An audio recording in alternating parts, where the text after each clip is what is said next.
El pescado está vendido. Queda ir, votar y recontar los votos. Y este es el último de nuestros programas Camino a la Casa Blanca. Lo próximo que les tengamos que decir va a ser escuetamente el resultado y felicitar al ganador, que hay que ser muy deportivos cuando se habla de política también. Lo primero de todo, presentar a nuestro invitado hoy, don Antonio Camuñas. Muy buenas tardes. Buenas noches, don Javier. Expresidente de la Cámara de Comercio Hispano-Norteamericana y además director de Global Strategies. Y además persona que sigue las encuestas con la pasión, bueno, con la pasión, no sé si en pasión puede que le gane Sandro Meco, el director de Entre Dos Continentes, que le pone mucha pasión a estas cosas. Muy buenas noches, Javier. Bueno, vamos a ver, estamos de acuerdo en que ya no se van a producir nada que no sea el voto. ¿Qué dicen las encuestas? Que no es poco, ¿eh? Que no es poco el voto. No, sí. No, no, totalmente. Además, después de las cifras que parece haber de voto anticipado, desde luego nos espera una noche intensa. Esperemos culminado. Ahora, ¿qué dicen las encuestas? Vale, si están desde casa o si no están siguiendo las encuestas con la misma, llamémosle pasión, como yo, les voy a decir que lo de las encuestas está siendo un lío bastante importante. Bastante. No sabemos por dónde van los tiros, para nada, en absoluto. Vamos a empezar con la encuesta de Atlas Intel, que es la conocida como la encuesta más precisa dentro de Estados Unidos. La más fiable. Eso es lo que nos cuentan. Bueno, Xavier, ¿cuál hemos dicho que es el número mágico? 270. Con ese número de escaños, de representantes, tendríamos la presidencia de los Estados Unidos. Bien, pues según esta encuesta, Donald Trump ganaría y con una ventaja bastante holgada. Conseguiría los 312 escaños frente a los 226 de Kamala Harris. Ahora bien, si hablamos del New York Times, la cosa cambia. Hemos hablado de que hay 7 estados clave, 7 estados swing o battleground, donde se van a jugar de verdad estas elecciones. Bien, pues atención, Kamala Harris ganaría en 4 de ellos, por una ventaja mínima, sí que es cierto. Trump se impondría en Michigan y Arizona y tendríamos el empate en el estado que puede decidir todo, en Pensilvania. Y atención, porque ya saben que les hacemos un repaso diario de cómo van las encuestas según Realpolitics, y según esa página web, básicamente el tanteo, los datos que tendríamos, sí sitúan a Donald Trump como ganador, pero con una ventaja que va decreciente. De hecho, la distancia que saca Donald Trump a Kamala Harris, lo están viendo en sus pantallas, es de 36 puntos. Bueno, en realidad, lo cierto es que todo va a depender de Pensilvania, porque en las últimas horas sí que ha bajado un poquito los datos, no está Trump tan alto, y la distancia que hay, al menos según esta página, es de 17 escaños. Lo importante, y ahora lo van a ver en el mapa que les vamos a mostrar a continuación, es el estado de Pensilvania. ¿Por qué? Porque vale esos 19 escaños, es decir... Pero no son escaños, ¿eh? Sí, bueno, son votos electorales. Sí, pero para que la gente en casa más o menos tenga una idea aproximada. Asientos del colegio electoral. Eso es. Pues lo importante es eso, Pensilvania, los 19, porque la distancia entre Trump y Harris es de 17 y Pensilvania valdría esos 19. Bueno, no nos aclara gran cosa, pero es de agradecer que nos hayas querido poner al día de las encuestas. Don Antonio. Yo solo me fío, vamos a ver, no es que no me fíe, es que es muy difícil, sobre todo porque incluso ha habido una sensación de que las casas de encuestas se han cubierto en estas elecciones y se han agrupado en un pelotón en el que básicamente han venido diciendo todos lo mismo, ¿no? Con unas distancias muy cortas. A mí hay una cosa que creo que es interesante resaltar, que es que en las elecciones de 2020... en este momento, o sea, tal día como hoy, Biden superaba a Donald Trump en una horquilla que iba entre 8 y 10 puntos. Actualmente, en lo que yo he recogido, Kamala Harris supera a Donald Trump en menos de 1 punto. Bueno, si nos vamos a las anteriores elecciones con Hillary Clinton, frente a los 8 o 10, estaba entre 4 y 8. Entonces, quiero decir que la distancia es cortísima. Y aquí nos enfrentamos a un fenómeno que yo creo que les tiene locos a los encuestadores. Y es que los votantes de Trump en base al estigma que representa votar al expresidente y decirlo públicamente, pues prefieren no decirlo. Voto oculto. Es decir, hay un voto oculto importante. Dentro de que además hay un verdadero galimatías, porque ya en esta América identitaria, pues los grupos y grupúsculos ya hay que manejarlos con pinzas, me explico. Hay mujeres jóvenes republicanas que estarían a favor de una liberalización mayor del aborto. Hay cristianos de un tipo o de otro. Hay musulmanes. Los musulmanes en dos estados clave. Enfadadísimos con Harris, por cierto. Sí, de hecho ha habido varias organizaciones musulmanas que han apoyado a Donald Trump, porque consideran, además, claro, es curioso, porque ya una vez instalados en Estados Unidos, ellos son personas conservadoras, sus valores son eminentemente familiares. No al aborto. Por descontado, no el aborto. Es decir, toda una serie de políticas de identidad de género, podríamos decir, que ellos rechazan, pero de una manera categórica. Por lo tanto, tienes los árabes que se han sentido maltratados por el apoyo a Israel y que consideran que el apoyo a Palestina no ha sido suficiente. De hecho, ha habido una escisión en el Partido Demócrata importante entre sus bases que ha movilizado, o sea, los movimientos populares que representaron el Black Lives Matter de 2020, lo han representado toda esta primavera las movilizaciones antisemitas de las principales universidades norteamericanas, con lo cual es otro factor complicado. Luego el voto latino, que yo creo que Trump ha ido ganándolo también en buena parte por ese apego a las tradiciones, a la familia, es decir, a esa cultura más tradicional de los votantes hispanos.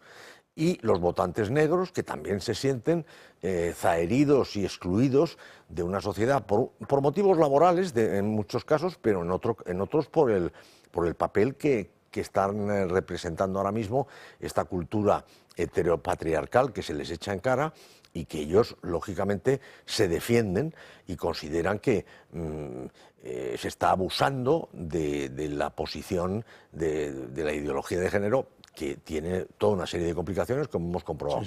Entonces, no es fácil adivinar en qué sentido se van a inclinar estos grupos de votantes en unos y otros estados. Pero vamos, las diferencias están ahí. Y hace 4 años tan solo, el señor Biden llevaba una ventaja enorme, que al final acabó ganando por mucho menos. Por el condado de Maricopa, de hecho, que fue el que acabó definiendo toda la carrera electoral. Sí, absolutamente. ¿Vamos con Donald Trump? Sí, ya como último comentario de conclusión, para la gente que nos está siguiendo en casa después de los comentarios sobre las encuestas, sí que eso, que haya calma. Tanto si el lado que apoyan es el favorecido, como si no, esto no se va a saber hasta que los votos estén contados. Y el ejemplo gráfico es el de Hillary Clinton, que tenía ya preparado su viaje hacia Washington DC y al final tuvo que hacer un viaje a Oporto para tratar de compensar el avión, básicamente. Sí, por el vino. Por el vino de Oporto. No, pero nos vamos con Trump, porque es cierto lo que dice Xavier al 200%, el pescado está vendido, pero lo poco que puedes vender depende del fallo del oponente. Y los demócratas están atentos a cualquier fallo que puedan tener los republicanos. ¿A qué se agarran? A las últimas declaraciones de Donald Trump, porque uno de los mayores miedos de los demócratas es que Trump sea un tirano que se niegue a entregar el poder dentro de 4 años si acaba ganando la presidencia. Bien, pues en torno a eso, las declaraciones del expresidente han sido estas. En conclusión, con vuestro voto despediremos a Cámara, salvaremos a Estados Unidos, rebajaremos vuestros impuestos, acabaremos con la inflación, bajaremos los precios, subiremos vuestros sueldos y traeremos miles de fábricas de vuelta a Estados Unidos y a Carolina del Norte. Compraremos, contrataremos y fabricaremos en Estados Unidos y acabaremos con la guerra en Ucrania que nunca debería haber sucedido. Bueno, esta era la última, digamos, la última promesa de un programa electoral de Donald Trump, que la verdad que se echaba en falta tanto por parte de Kamala Harris como por parte de Donald Trump. Esto, a grandes rasgos, son sus propuestas. Pero hablábamos de las polémicas y hablábamos de la Casa Blanca, y esto era lo que decía el expresidente. El país se fue a la porra desde el día que me fui. Quizá no debería haberme ido. Lo hicimos tan bien y nos fue tan bien, y ahora hay cientos de abogados en las urnas. Todo trata de abogados. Bien, y aparte de eso, también sabemos que el expresidente ha sufrido una serie de intentos contra su vida y a la hora de hablar de la protección frente a un posible o potencial nuevo intento, Donald Trump nos decía esto. Tengo un poco de cristal por aquí y aquí no tengo.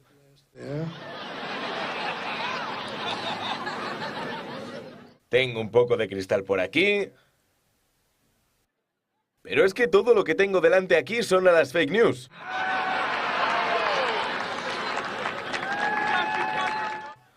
Y para alcanzarme, alguien tendría que disparar primero a las fake news. Y eso no me importa mucho. No me importa. Provocador hasta el último minuto, ¿eh? No le importa que disparen a estos de las fake news, ¿no? Bueno, y además yo creo que es muy interesante ver cómo en este meeting, que podríamos llamar de cierre prácticamente definitivo, le han debido obligar a centrarse. Porque claro, el problema de Trump es que está haciendo 3 mítines al día en estados distintos.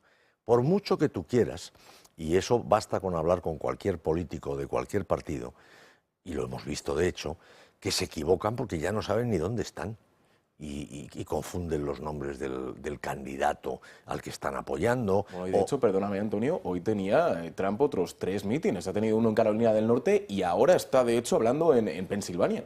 Bueno, por eso digo que es que lo de Trump es una fuerza de la naturaleza. En ese sentido es un candidato temible por su vigor.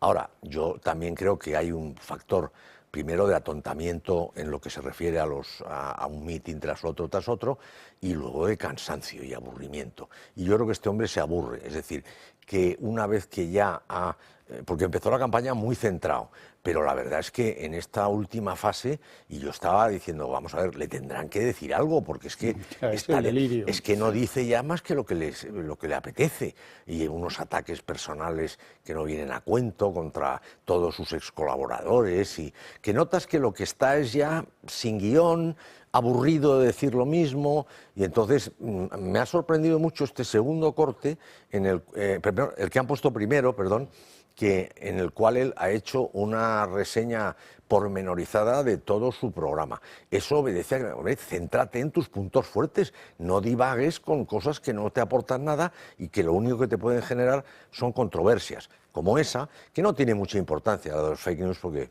a los efectos ya sabe todo el mundo que realmente le importaría poco. Pero la más importante es la de la Casa Blanca, que también, yo dudo mucho que Trump pueda presentarse a un segundo mandato. No puede, de hecho no puede. Por eso te quiero decir, y eso número uno. Y número dos, la realidad es que Trump en el momento más de mayor conflicto, digamos, o duda sobre su legitimidad o su posición, se marchó a su casa sin oponer la menor resistencia. No hubo que sacarle de allí con la Guardia Nacional. Ahora, a mí me ha sorprendido que, visto lo que sucedió, el atentado del que fue objeto, pues él ha hecho poco uso del atentado en la campaña. Esta cosa irónica del cristal que tengo aquí delante, que es muy grande, y si disparan, pues se llevarán alguno de esos por delante. Pero no ha sido un eje central de la campaña de Donald Trump. No, sí que hubo cierto movimiento con respecto a los votantes de Trump, incluso llevando como tiritas en la propia oreja, simulando. No, en la convención, eso sí, fue. Eso es. Y siguiendo precisamente cómo estaba Donald Trump en ese sentido, pero se quedó ahí.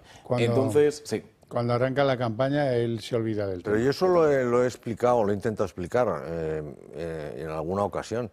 Es decir, los conservadores, la derecha, como podemos decir, no tienen en su ADN el victimismo. El victimismo es una cosa propia, o sea, lo vemos perfectamente en el caso de Pedro Sánchez. Pedro Sánchez alterna la chulería y la prepotencia con el victimismo. Ayer salió de Valencia entre dos, poco más o menos que medio atontado, como si le hubieran agredido en la cabeza y le tuvieran que llevar. Eso es una pose victimista, como ya demostró en los 5 días que se marchó a su casa enamoradísimo y dolido con las, no me acuerdo ya ni con qué era, con las investigaciones, con la imputación de la mujer. Es decir, eso es una postura clásica de la izquierda, pero de la izquierda moderna además, es decir, que busca sobre todo victimizar a la sociedad. Y lo vemos en todas las parcelas. Es decir, si tú te puedes considerar víctima, realmente has ganado una baza muy importante. Mientras que yo recordaba que Aznar, en el atentado que sufrió, que no fue poca cosa, o el mismo Rajoy, que sufrió un accidente de helicóptero. Bueno, no, el puñetazo que le dieron en campaña, que te podía haber dejado seco porque te lo dieron en la sien, y además desprevenido. No, jamás hizo uso de eso políticamente. A mí me hubiera gustado ver el uso que hubiera hecho cualquier líder de los actuales en la izquierda sobre un puñetazo en la sien. O sea, es que hubiera sido una cosa de intolerable y no es propio, no hay que seguir adelante, uno no es víctima de nada, uno está defendiendo lo que defiende y pecha con las consecuencias, ¿no? Entonces, por eso no se ha utilizado, porque no es un argumento. Kamala Harris. Bueno, Sandro. mientras todo esto está ocurriendo con Donald Trump, Kamala Harris, pues digamos que ha intentado marcarse un Donald Trump, pero sabiendo quién es. Es decir, no va a aparecer vestida con un chaleco de basura o va a aparecer en un camión de basura. Sabe que ese no es su departamento, no es ahí donde ella brilla. Pero sí puede dar algo de espectáculo, aunque sea de forma indirecta. ¿Cómo? Yendo al programa Saturday Night Live. Dios, ojalá pudiera hablar con alguien que esté en mi piel. Ya sabéis, una mujer negra del sudeste asiático que se presente a la presidencia. Ambas, hermana.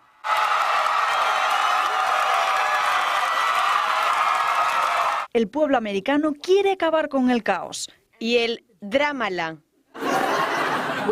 Con una nueva madrastrala, que se ponga su pijamala y vea una ronca mala. Como una rubia muy legalala.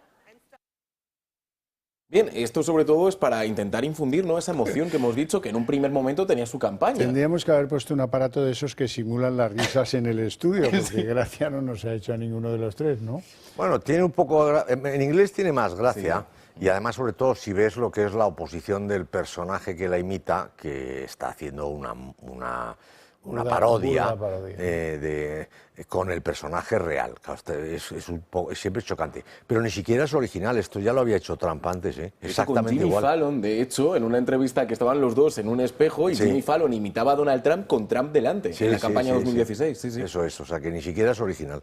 Sí, bueno, pero también es verdad que, a pesar de que ha habido espectáculo, Kamala Harris también ha querido ponerse seria. El objetivo es arañar todos los votos que pueda. No, pero y esto por no ello... es ponerse seria, ¿eh? Esto no es ponerse seria. No, por eso que digo, que ha tenido tiempo también para ponerse seria.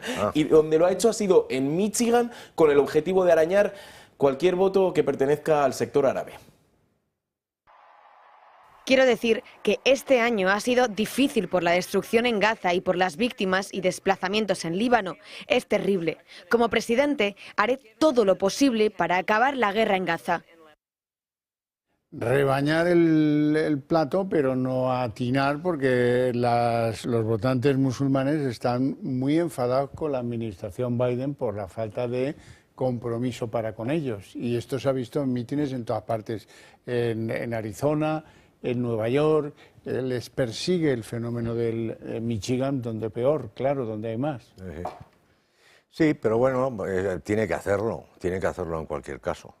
Yo lo que pasa es que creo que ha defraudado mucho Kamala Harris. Es decir, yo esperaba más de ella, esperaba más, que se liberase un poco del yugo de ser vicepresidenta, que no obstante siempre tienes que estar un paso por detrás del presidente y no brillar demasiado. Entonces, yo no sé si se ha visto muy atada, pero no ha tenido en ningún momento una frase que digas qué barbaridad, y ahí ha hecho verdadero daño, ¿no? Ha sido todo frases de guionizadas, repetidas hasta la saciedad. Yo la verdad es que me ha desilusionado mucho. Da la sensación de que ella no se cree su propio personaje. El otro va muy suelto y en cambio ella está como encorsetada por el... Bueno, y tiene que estar encorsetada porque en definitiva también ella sería el cuarto mandato de Donald Trump. Es decir, Donald Trump tuvo 2 mandatos personales, luego puso al señor Biden contra su voluntad porque él no quería que fuera Biden, pero Biden se empeñó y ya hemos visto que él es un hombre obcecado y difícil de manejar. y eventualmente, una vez que Biden se desinfla afrontando ya esta campaña electoral, pues sitúan a Kamala Harris, que es la que tenían más cerca, y va a ser una más de las personajes que están al servicio de una agenda claramente progresista, que se identifica con todos los postulados que podemos identificar en España como perfectamente paralelos: la agenda verde, la agenda de identidad sexual, una mirada compasiva con la inmigración ilegal, por descontado impuestos a mansalva para... El de las plusvalías es una verdadera barbaridad. Bueno, es que claro, es que hay que arañar. A mí eso me da miedo porque vamos a ver cómo los estados modernos y sobre todo los europeos, que tienen estos estados del bienestar mastodónticos, van a tener que arañar de todas las ganancias, ya sean de capital, plusvalías, dividendos, porque es la única manera de rebañar. Y como es muy fácil hacer la demagogia de que qué diferencia hay entre rentas del trabajo y rentas del capital, pues bueno, entre unas cosas y otras, pues pasarán ese... Antonio, caso que Kamala Harris no gane, sí, desaparece de la política. Sí. De eso no tenemos duda. Sí, porque entre otras cosas tienen que preparar a Michelle para el siguiente embate. Sí, de hecho, al final yo creo que la cuestión o la razón por la que estemos viendo a Kamala Harris como candidata actualmente es porque realmente los demócratas, tras la renuncia forzada de Joe Biden, no tenían tiempo.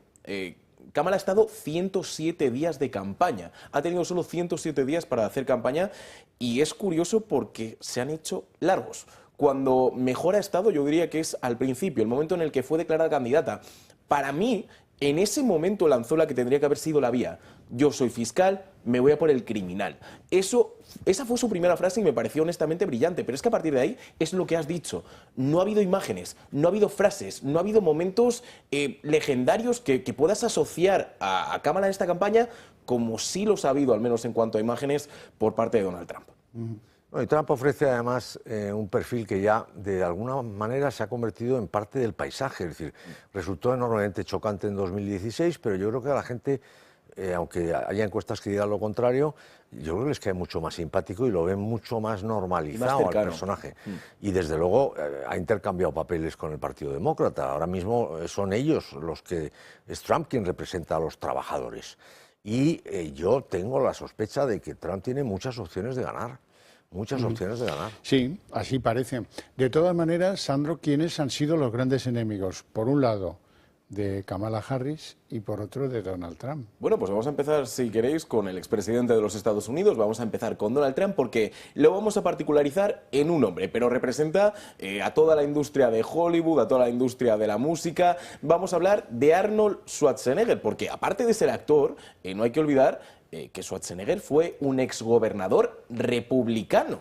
Y de California encima. Y sin embargo, lo que nos contaba el actor / exgobernador es lo siguiente en su cuenta de Twitter. Un comunicado que hacía en el que nos contaba lo que están a punto de ver, que necesitaban cerrar la puerta de este capítulo en la historia de Estados Unidos y que sabía que el presidente Trump no lo iba a hacer, que dividirá, insultará y encontrará nuevas maneras de ser más poco estadounidense. Nos decía Arnold que quiere que este país avance y, pese a que tiene bastantes desacuerdos con la plataforma demócrata, cree que la única forma de conseguirlo es con Harris y Waltz.